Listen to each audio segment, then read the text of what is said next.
नमस्कार दोस्तों, मैं हूं Rajeev Saini, international business trainer and motivational speaker. दोस्तों मैं स्वागत करता हूं आप सबका आपके अपने यूट्यूब चैनल, जहां पर इंपोर्ट एक्सपोर्ट नॉलेज को हम क्रिटिकल नहीं सिंपल बनाते हैं। तो फ्रेंड्स, एक इंटरेस्टिंग टॉपिक आज आपके लिए लेके हैं, how to start your own business in Indonesia. अगर इंडोनेशिया में आप अपनी कंपनी सेटअप करने का सोच रहे हैं तो ये वीडियो आपके काम की है। उसमें बेनिफिट्स क्या है, टॉप बिजनेस अपॉर्चुनिटी क्या है जो आप एक्सप्लोर कर सकते हैं इंडोनेशिया में। Business entity, legal business entity क्या क्या होती है इंडोनेशिया में जो आप एक्सप्लोर कर सकते हैं।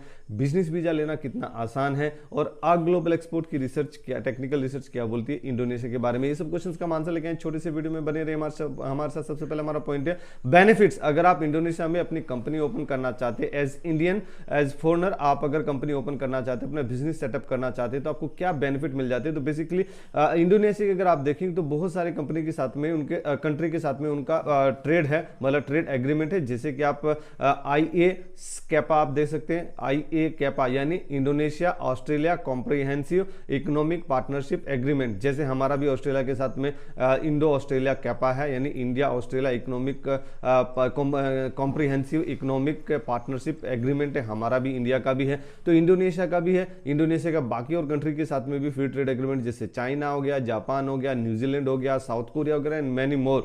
इजी डूइंग ऑफ बिजनेस अगर वर्ल्ड बैंक के हिसाब से रैंकिंग देंगे तो 73 नंबर पे आता है इंडोनेशिया। तो रैंकिंग भी लगभग ठीक ठाक ही है। Out of 195 countries 73 is good ranking. Good news for investors, जो लोग इन्वेस्ट करना चाहते हैं इंडोनेशिया में, उनके लिए गुड न्यूज़ है कि इंडोनेशियन गवर्नमेंट ने कॉर्पोरेट टैक्स कम कर दिए। कितने कम कर दिए? पहले 25% कॉर्पोरेट टैक्स था, अभी लास्ट ईयर यानी FY 2022-2021 FY 2021 में उन्होंने 25 से करके 22% तक कॉर्पोरेट टैक्स कर दिया था। और अभी नए फाइनेंशियल ईयर में यानी 2020 FY 21-22 में वो 22% से घटा के 20% कर दिया गया। तो एक बहुत अच्छी राहत की बात है, कॉर्पोरेट टैक्स में बहुत कमी आई है, बहुत गिरावट देखने को मिली है। आगे भी जो एक्सपर्ट्स का राय दिखाई दे रहा है, जो एक्सपर्ट्स की जो रिव्यू दिखाई दे रहे हैं, आगे भी इंडोनेशियन गवर्नमेंट कॉर्पोरेट टैक्स में राहत दे सकती है। सो अच्छी पॉपुलेशन भी है, मिडिल क्लास पॉपुलेशन ज़्यादा आपको वहाँ देखने को मिलेगी, इसलिए आपको लोअर क्लास का मतलब जो लेबर कॉस्ट है वो भी आपको अच्छी देखने को मिल जाएगी, यानी अच्छी आपको लेबर कॉस्ट वहाँ देखने को मिलेगी। आप अपने बिजनेस का प्रॉफिट मार्जिन वहाँ पे इंक्रीज कर सकते हैं। You can even by the land and property in Indonesia. जैसे अभी इंडिया में भी अभी चालू हो गया, कोई भी फॉरेन FDI है, फॉरेन डायरेक्ट इन्वेस्टमेंट आ रहा है, कोई भी फॉरेनर हिंदुस्तान में भी लैंड खरीद सकता है, अपनी जमीन खरीद सकता है, अपनी प्रॉपर्टी खरीद सकता है। ऐसे इंडोनेशिया ने भी किया हुआ है कि कोई भी फॉरेनर आके कोई इंडियन भी जाके वहां पे अपनी खुद की लैंड, खुद की जमीन, खुद की प्रॉपर्टी, ऑफिस, खुद का प्रॉपर्टी खरीद सकता है। सो बेसिकली इंडोनेशिया में बहुत ज्यादा नेचुरल रिसोर्सेज है, रिच नेचुरल रिसोर्सेज, जैसे कोल हो गया। कोल तो बेसिकली हम इंडोनेशिया से इंपोर्ट बहुत ज्यादा करते हैं। हिंदुस्तान, अगर हम इंडिया की बात करें, कहां से हम इंपोर्ट करते हैं? इंडोनेशिया से इंपोर्ट करते हैं, साउथ अफ्रीका से इंपोर्ट करते हैं, USA से इंपोर्ट करते हैं और ऑस्ट्रेलिया से इंपोर्ट करते हैं। ये 4 मोस्ट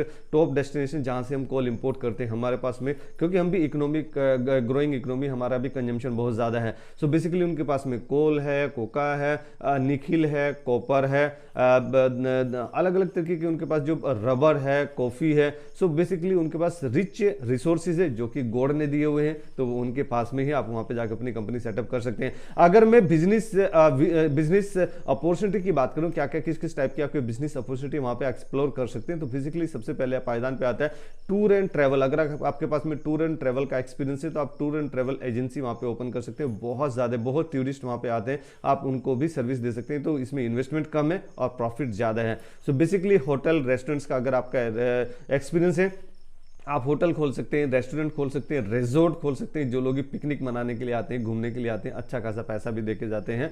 इंडियन ग्रोसरी शॉप आप ओपन कर सकते हैं। अगर दुकान का आपका एक्सपीरियंस है, करियाना स्टोर का आपका एक्सपीरियंस है, तो वहाँ पे शॉपिंग मॉल खोल सकते हैं, ग्रोसरी स्टोर आप खोल सकते हैं, एक्सपोर्ट इंपोर्ट का बिजनेस कर सकते हैं। और एक इसमें बेनिफिट ये भी होगा कि आप वहाँ पे इंपोर्ट कीजिए और हिंदुस्तान से कीजिए, तो हमारी भी इकोनॉमी ग्रो होगी और आपका भी वहाँ पे प्रॉफिट मार्जिन इंक्रीज होगा। तो बेसिकली आप वहाँ पे जाइए, अपनी कंपनी सेटअप कीजिए और हिंदुस्तान से आप वहाँ पे पे इंपोर्ट कीजिए, बहुत अच्छे, आप अपने देश की भी वहाँ पे रह के सेवा करेंगे। बेसिकली इंडियन रेस्टोरेंट वहाँ ओपन कर सकते हैं आप। ई कॉमर्स का बिजनेस बहुत ज़्यादा चल रहा है, ई कॉमर्स आप अगर आपका एक्सपीरियंस है तो वो कर सकते हैं। पाम ऑयल का प्रोडक्शन वहाँ पे बहुत अच्छा होता है, तो पाम ऑयल का मैन्युफैक्चरिंग प्रोडक्शन आपको अगर एक्सपीरियंस है या किसी भी ऑयल का एक्सपीरियंस है, तो अगर आप पाम ऑयल का आप प्रोडक्शन करना चाहते हैं तो बहुत ज़्यादा अपॉर्चुनिटी, जैसे अभी आपने न्यूज़ में भी सुन रहे होंगे कि पाम ऑयल का अभी बहुत ज़्यादा सस्ता कर दिया इंडोनेशिया ने, तो वो बहुत अच्छी बात है कि पाम ऑयल का अगर आप प्रोडक्शन जानते हैं या प्रोडक्शन में इंटरेस्ट है आपका, तो वो एक एक्सप्लोर कर सकते हैं, इसके बारे में डिटेल आप रिसर्च कर सकते हैं।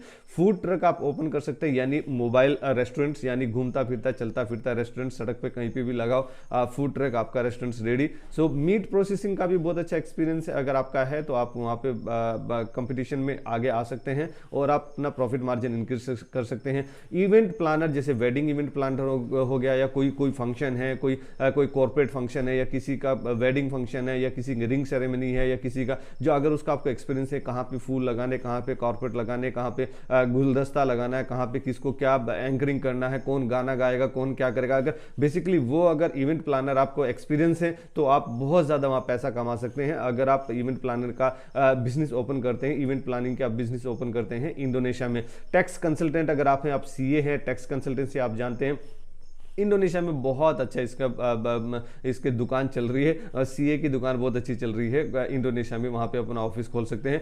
फर्नीचर मैन्युफैक्चरिंग अगर आपका बिजनेस है, फर्नीचर मैन्युफैक्चरिंग भी बहुत ज़्यादा वहाँ पे हो रहा है, क्योंकि आसपास में जंगल बहुत ज़्यादा है। अगर मैं टाइप ऑफ एंटिटी की बात करूँ कि कौन कौन सी टाइप की लीगल एंटिटी रहती है जो कि आप वहाँ पे ओपन कर सकते हैं, तो बेसिकली एक पीटी रहती है जिसको पर्सन ट्रबेट्स के नाम से जाना जाता है, जो कि लोकल पीटी, फॉरेनर पीटी दोनों होती है। तो लोकल पीटी के लिए अगर मैं बात करूँ तो लोकल पीटी की भी लाइबिलिटी लिमिटेड होती है, और फॉरेनर पीटी की भी लाइबिलिटी लिमिटेड होती है। अगर लोकल पीटी की बात करें, मतलब वो लोकल मतलब 100% owned by the Indonesian citizen, उसके लिए, वो फॉरेनर्स के लिए नहीं है लोकल पीटी। और अगर इन्वेस्टमेंट की बात करें, दोनों में इन्वेस्टमेंट लगभग कितना लग जाता है दोनों पीटी में, तो लगभग 50 आईडीआर टू 500 आईडीआर। आईडीआर मतलब इंडोनेशियन रुपया, जो कि अगर मैं एक 1 आईडीआर इक्वल टू बात करूं तो 1 IDR is equal to 0.005 INR, यानी 1 INR 1 Indian rupees is equal 189.91 IDR, यानी हमारी जो करेंसी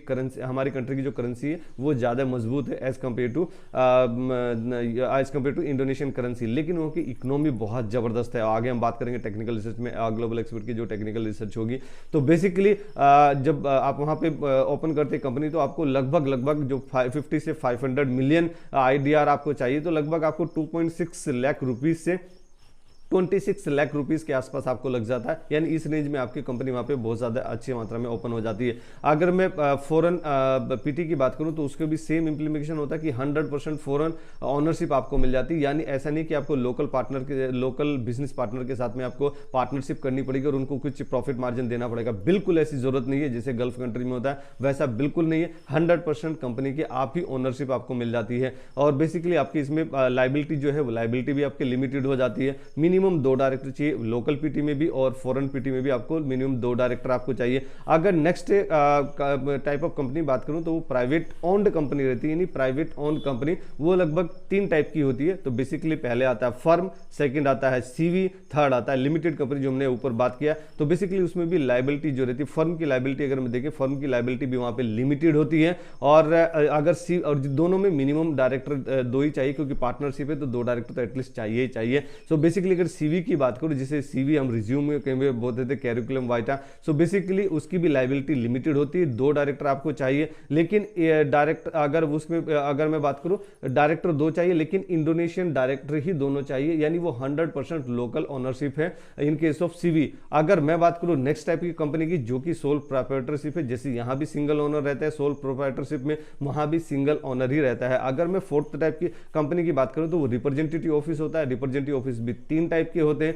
यानी representative office, foreign representative office, foreign construction representative office, foreign trade representative office. तो तीनों टाइप की कंपनी में आप मतलब फॉरेन वाले तीनों टाइप की कंपनी के रिप्रेजेंटेटिव ऑफिस वहां ओपन कर सकते हैं। 5th टाइप की कंपनी की अगर बात करूं तो वो सब्सिडरी कंपनी रहती है, जिसकी लायबिलिटी लिमिटेड होती है। अगर मैं बात करूं बिजनेस वीजा लेने की, तो बिजनेस वीजा लेना कितना आसान है। तो बेसिकली आपको, अगर आप एज ए इंडियन हैं तो आपको बिजनेस वीजा लेने की जरूरत नहीं है, अप टू 30 डेज। अगर 30 डेज से आप ज़्यादा वहाँ रहना चाहते हैं, स्टे करना चाहते हो, तो आप अपने वीज़ा को एक्सटेंशन भी कर सकते हैं, या फिर आप डायरेक्ट बिजनेस वीज़ा अप्लाई कर सकते हैं, जो कि आपको 60 डेज के लिए मिलता है, जिसका फीस लगभग $50 है, और उसको आप एक्सटेंशन भी कर सकते हैं, अप टू 4 टाइम आप एक्सटेंशन कर सकते हैं, फिर वापस आके आप दोबारा से अप्लाई कर दीजिए, there is no issue at all. और बेसिकली अगर मैं बात करूं टेक्निकल रिसर्च की, तो बेसिकली अगर उनकी इकोनॉमी की बात करूं, जो ग्लोबल एक्सपोर्ट की टेक्निकल रिसर्च ने रिसर्च किया है, तो उनकी इकोनॉमी की बात करूं, इंडोनेशिया की इकोनॉमी बिल्कुल जबरदस्त आपको देखने को मिल रही है।